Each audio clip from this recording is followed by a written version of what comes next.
Before I move on to other things, how does one keep one's eye on so many businesses at the same time without dropping the ball? No, you will drop the ball, right? It's never a perfect straight road. There's been problems along the way, but you learn. You learn to be more focused. You learn to be more streetwise. And more importantly, you also learn to be more trusting. Shoreline is one of, at least, one of several businesses that bought oil fields after the foreign companies sold onshore assets. What are the challenges or, the upsides of competing in the same markets as the oil majors? Yeah, I think one big advantage that we have as a local oil company in Nigeria is we know the terrain. We're Nigerians, and it's within the structure and confines of our society. So we understand the local issues to the local level. Where companies like ourselves have come in is the opportunity that this is thrown to the market is in twofold. Nigerian companies with partnerships and support services of engineering capacity and financial capacity, being able to do these transactions is opened a new vista in the Nigerian oil and gas industry. You're going to see in the next 5 years, Nigerian local oil companies will produce, I'm sure, over 30 to 40% of Nigeria's daily production. Why? Because we have a much better way of interfacing with the local communities. OML 30 is the asset, Shoreline Natural Resources, in partnership with NNPC and PDC, we are running. But this asset, it's got its problems, but it's been producing with the relationships on ground with the local communities in making it work, with the state government in Delta State in making it work. We can easily decipher how we share the responsibilities in engaging the people, in making sure it's all-encompassing and everyone is involved. And that's the future of the oil and gas industry. How can Nigerian companies take big advantage of the local content policy in the oil and gas industry? I think by being bullish and government sticking to the rules by pushing regulation and enforcing it. It is important. This is our country. If it is our country and is our commonwealth, then Nigerianization should come first in the local content policy. But I believe it should be by merit and being able to do the job. And lots of companies are doing that. Today you see lots of fabrication done in Nigeria. Those are the opportunities.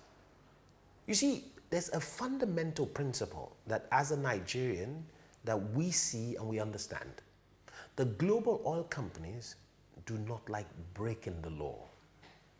Since the local content policy is the law of the Federal Republic of Nigeria, they have to live with it.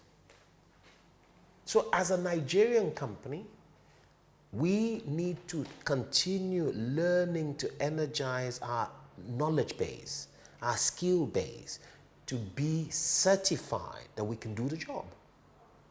Once that's done, then they have no choice. So we are investing in every area of the economy, from shore bases to support services at Transamadi facilities in Port Harcourt. Our latest acquisition is the Osubi Airport in Warri. It's the first privately owned airport in Nigeria, but providing support services to the oil and gas industry. That's a huge local content. So you can imagine the potentials of growth around the services. And all we want to do is continue growing that. Then from here, we transport what we know and what we do not know that we're learning into other African countries. So those are the opportunities. You don't find them other parts of the world because they're already developed. And these are the opportunities that's throwing itself out there in Nigeria. I'll give you an example. Look at the oil and gas industry. Catering services. Now, it's unbelievable. Catering, over the years in the past, companies were imported to Nigeria to do catering. Why? Are you saying the wonderful, smart, well-nurtured Nigerians who understands, knows this field can't do it? Again, these are the opportunities. So it's an interesting thing that Nigeria is throwing out today. The opportunities are there. And if you look at what's happening in Nigeria, other African countries in natural resources are copying our local content policy. Ghana's just done the same. To create the same thing. It should open up the opportunities. So if there are services that you want as an international oil company, I should go and look for a partner international that will come, partner with me, transfer the services to me, with me over time, and let's provide that service to you. Shoreline produces about 60,000 barrels of oil a day, with crude accounting for about 60% of the overall business. There's been a drop of more than 40% in crude prices over the past year. How has this affected business projections? Oh, it's tough. It's tough because look, at the end of the day, two things happening. You know, in Nigeria, like in several countries, in the developing world, it's easy for the price of a commodity to drop, but the price of the services that goes into producing it does not drop as fast. So it's been a very, very tough year thus far. But at the end of the day, it balances out because we're in business for the long haul. The oil and gas business is not for the faint-hearted and it's not for the short haul. So you must have capacity to borrow and access to borrowing money, medium to long term. So it gives you that breather. Two, and more importantly, you must continue to watch your costs as well. Because if you look at it, August last year, oil price, oil was sold about $115 to $118 a barrel.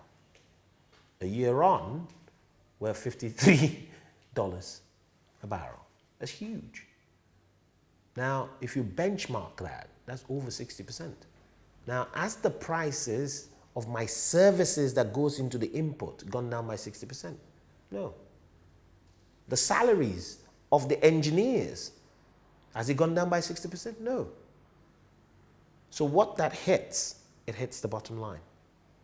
So the key is we're always watching the dial and seeing how we could try and minimize losses, but more importantly, keeping the strategy, focusing on our people, and being able to deliver on our focus production.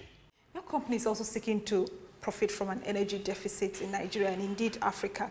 What are the strategic opportunities available in the energy sector, and what impact will this have on the economy? Oh, hugely, gas.